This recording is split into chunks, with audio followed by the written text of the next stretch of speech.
There are a few major tenets of the Baha'i faith that did not bode well for the ruling clergy. And if you think about Iran, think of the Vatican being the center of the Catholic faith, and the government of Iran is the center of the Shiites of the world.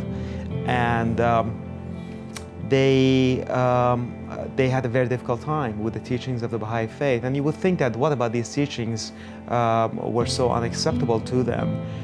For example, we believe as Baha'is that science and religion should agree. If they don't, it's the religion that's at fault because it represents dogmas, superstition, and if there's only one truth, how could there be a conflict between truth?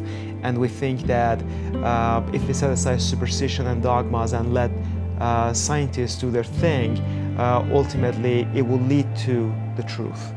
And so that's one of the tenets of the Baha'i faith. The other one is that absolute equality between the sexes, men and women, and that is definitely not the case in many countries, including Iran.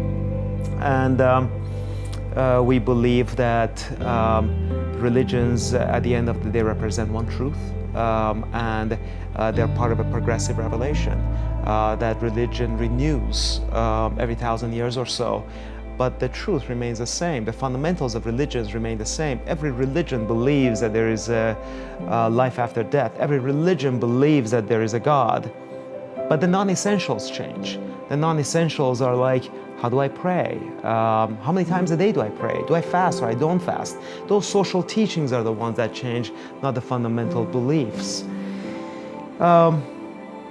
You know, my daughter actually had a good example. She said that think of it as an iPhone, that you update the software, but the iPhone is the same iPhone. And that's kind of it, that the design is the same, it's that software, that it gets updated for that day and age. But also another tenet of the faith is that we don't have any clergy, and we don't believe that the clergy are needed in this day and age because we think that we don't need to have that middleman between us and God. The clergy represented that when most of the people were not educated. So they needed to talk to someone who would read the book in a sense and would interpret the book for them. But in this day and age, we can read, almost all of us, and we can read the writings on our own and interpret the writings for ourselves. And we think that Baha'i faith is not the last religion. No religion was the last religion. And if you believe that we have a loving God, this will continue forever, as it should.